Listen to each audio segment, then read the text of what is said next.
Mimi naitwa CPA Jeremia Jackson Mgeta, ni kaimu mkurugenzi mkuu wa shirika la ukaguzi na usimamizi wa vyama vya ushirika, ambao tunahusika zaidi katika ukaguzi, usimamizi, lakini pia na ushauri wa maendeleo ya ushirika. Katika sekta ya ushirika na kwa mikakati iliyopo ni kuhakikisha kwamba ushirika unaendelea kuwa imara na unakuwa na mchango mkubwa katika uchumi wa nchi yetu. Sisi kwa kushirikiana na Tume ya Maendeleo ya Ushirika tuna mpango mkakati wa kuhakikisha kwamba vyama vyote vya ushirika kwa maana ya aina zote, SACCOS kwa maana ya vyama vya akiba na mikopo, lakini vyama vya kilimo vya mazao vinakuwa na mchango mkubwa katika uchumi wa nchi yetu. Na ukifuatilia takwimu hizo hivi karibuni inaonyesha kwamba vyama tu vya kilimo, masoko, yani vyama vya mazao, yale mazao ya kilimo kwa maana korosho, tumbaku, chai, kahawa na mengineyo, mchango wake kwa sasa ni zaidi ya dola bilioni 1 katika uchumi wa Tanzania. Jambo ambalo sisi kama sekta ya ushirika tunajivunia sana, kwa sababu ushirika unaendelea kuimarika na wananchi wanaendelea kuona manufaa ya ushirika na kujiunga na vyama vya ushirika na kwa kuuza mazao yao, lakini pia kwa kupata mahitaji ya aina mbalimbali ya fedha kwa maana ya vyama vya akiba na mikopo, ili kuweza kuwa na maisha yaliyo bora. Lengo kubwa kama nchi ni kuhakikisha kwamba wakulima wanakuwa na maisha bora kwa kupata bei iliyo nzuri ya mazao yao wanayoyauza, na kwa kupitia mpango wa stakabadhi ghalani umekuwa na manufaa makubwa sana kwa vyama vya ushirika na wakulima wote kwa ujumla. Kwa hiyo wito wangu kwa wakulima ni kwamba waendelee kujiunga na vyama vya ushirika. Watapata manufaa makubwa kupitia vyama vya ushirika, kupata huduma zilizo bora, lakini pia kupata bei ambazo ni bora katika mazao wanayouza kupitia vyama vya ushirika.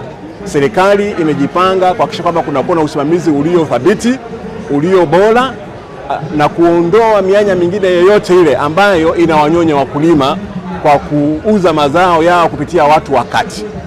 Kwa hiyo tunaamini kwamba kwa muktadha huo, tunaamini kwamba wakulima wataenda kunufaika, na kwa maana ya kwamba kwa mpango ambao Tume ya Maendeleo ya Ushirika kwa kuuza kwa kutumia mizani ya kidijitali imekuja kuondoa mwanya ule wa wakulima kupunjwa mazao yao kwa sababu ya kutokuwa na mizani ambayo sio ya kidijitali. Mkulima anapotumia mizani ya kidijitali, akipima mzigo wake unaingia moja kwa moja katika mtandao na unajulikana kwamba mkulima A ameuza kilo kadhaa na bei atakayoipata ni kiasi kadhaa. Kwa hali hii yote inafanya kilimo na ushirika kwa ujumla unakuwa imara na wanakulima wanakuwa na imani na ushirika.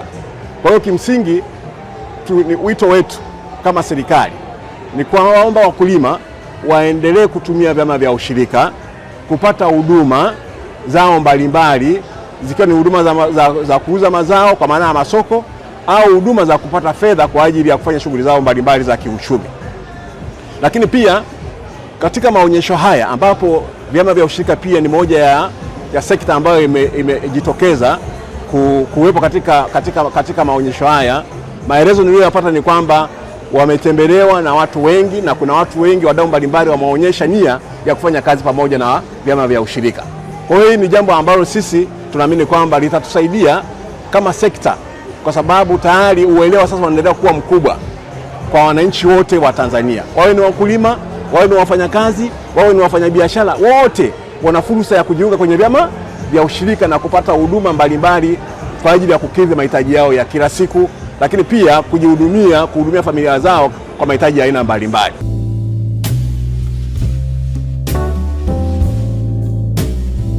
Ziko njia za kutumia umeme bila kuwa na gharama kubwa na bila kuwa umeibia shirika kwa maana ya TANESCO.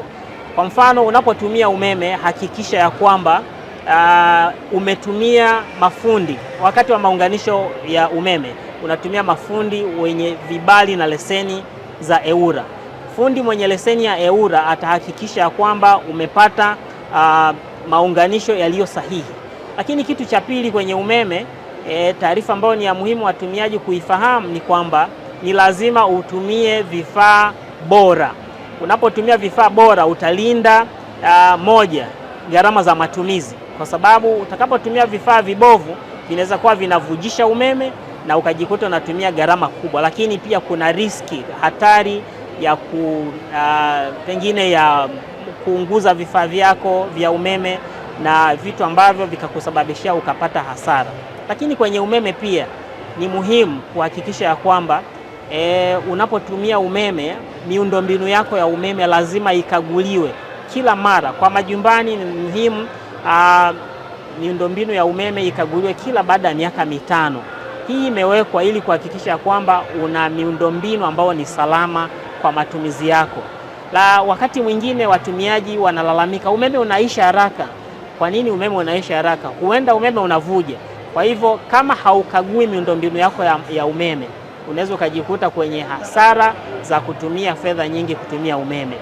Lakini taarifa nyingine muhimu kwenye upande wa maji, wakati mwingine watu tumekuwa na malalamiko ya bili kubwa za maji. Bili kubwa za maji, kabla haujakimbilia kulalamika kwamba unapata bili kubwa ya maji, jiulize maswali yafuatayo. Je, unahakiki usomaji wa mita yako ya maji? Unapotumiwa ujumbe kwamba hakiki usomaji, unahakiki? Watumiaji wengi hatufanyi hivyo. Kwa hivyo kabla haujakimbilia kusema bili ni kubwa, hebu jiridhishe kama usomaji wa mita uko sahihi. Lakini kitu cha pili, chunguza kama kuna mivujo yoyote ya maji katika eneo lako unaloishi. Inawezekana kuna mivujo imefichika inasababisha upate bili kubwa. Taarifa hizi wakati mwingine sisi watumiaji tunakuwa hatufahamu na tunajikuta tumetumia bili kubwa za maji, au tunaanza kunung'unika na kulalamika ya kwamba mamlaka ya maji na chaji gharama kubwa, kumbe ni changamoto ziko upande wetu. Kwa hivyo tuko hapa kukuambia mtumiaji ya kwamba ni muhimu kuchunguza miundombinu yako ya maji ili kujiridhisha kwamba hakuna maji yanayopotea. Lakini kwenye nishati ya gesi, hususan kwenye LPG, kwa maana ya gesi inayowekwa kwenye mitungi, watumiaji wengi pia kuna kitu ambacho hatukifahamu sana, ambayo ni pointi ya muhimu kwenye usalama wetu. Unaponunua mtungi wako, jitahidi kusafirisha ukiwa umeusimamisha ili kuepusha mtikisiko ambao unaweza kusababisha gesi kuvuja. Lakini utakapokuwa nyumbani, hakikisha mtungi wako wa gesi umewekwa sehemu yenye hewa nyingi. Kwa nini sehemu yenye hewa nyingi? Ikitokea kuna uvujaji wowote, ile gesi ambayo imevuja itasambaa na hivyo haitajirundika, kwa sababu kitaalamu gesi ile ya kwenye mtungi ni nzito kuliko hewa ya kawaida. Kwa hivyo utakapokuwa umeiweka kwenye kikontena fulani, gesi ile kama inapotea, utakapokuwa unasikia harufu, kwa sababu gesi ya majumbani ile kwenye mitungi ina harufu, na ile harufu imewekwa ili kuhakikisha kwamba kama kuna leakage uweze kuisikia. Kwa hivyo inapokuwa kwenye hewa ni kitu cha muhimu sana kwa usalama wako mtumiaji, kwa sababu utakuwa katika mazingira ya kutokuwa na gesi iliyorundikana sehemu moja, itakuwa inapotea na kusambaa, hivyo inapunguza athari za kulipuka kwa moto.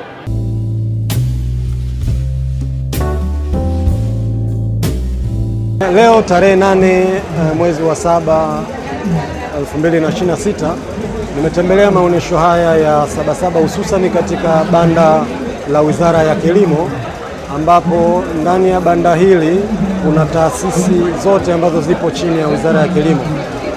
Nimejionea wataalamu na kupata maelezo ya wataalamu wote ambao nimeweza kuwatembelea, na nimepata ujumbe wa kwamba ni wataalamu ambao wanakwenda na dira ya serikali ya kuhakikisha kwamba tunazalisha kibiashara na pia tunazalisha kwa ajili ya kujitosheleza, kwa maana ya kuzalisha ili tuhakikishe nchi inakuwa na usalama wa chakula, lakini pia tuweze kuuza kwa wahitaji, kwa maana ya nchi zinazotuzunguka na zile zinazohitaji chakula kutoka kwetu. Kwa hiyo ni eneo sahihi kwa wananchi pamoja na wakulima kuja kupata elimu, kwa sababu hapa tunakuja kutoa elimu ya nini kinafanyika, pia kutoa suluhisho kwa maana ya changamoto mkulima ambaye anaweza akawa nayo, atakuja hapa na atapata elimu au atapata majawabu ya changamoto anazokabiliana nazo katika sekta ya kilimo. Kwa hiyo ni wito wangu pia kama mtendaji mkuu wa wakala wa mbegu za kilimo ASA kuwakaribisha wale ambao hawajaweza kupata nafasi ya kuja katika maonesho haya, basi aweze kufika katika banda la Wizara ya Kilimo ambapo pana taasisi zake zote, na ataweza kupata huduma au ataweza kupata elimu atakayokuwa anahitaji katika masuala ya kilimo, na hususani katika taasisi yetu ya uzalishaji wa mbegu. Taasisi yetu ya ASA inajihusisha na uzalishaji wa mbegu, lakini pamoja na usambazaji kwa maana ya kuuza kwa wahitaji kwa maana ya wakulima kwa bei himilivu. Ni taasisi kongwe inayozalisha mbegu ambazo zinafahamika kwa wakulima sana. Tumeendelea kuziboresha mbegu zetu na ni bora. Kikubwa na tunachokwenda kukisukuma au kukifanyia kazi zaidi ni kuhakikisha mbegu hizi zinazozalishwa na wakala wa mbegu za kilimo ASA zinawafikia wakulima kwa wakati, kwamba mkulima pale msimu wake wa kilimo unapoanza, basi mbegu iwe tayari ipo kwa ajili ya yeye kununua na kwenda shambani. Isiwe kwamba mkulima yupo tayari kulima lakini mbegu hana.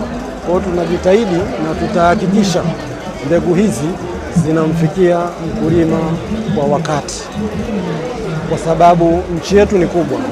Vipindi vya kilimo vinatofautiana, vya maandalizi ya kilimo, maandalizi ya shamba vinatofautiana. Kwa hiyo tutahakikisha tunakidhi kalenda ya mkulima katika eneo husika ili kuhakikisha mbegu bora za ASA zinawafikia kwa wakati.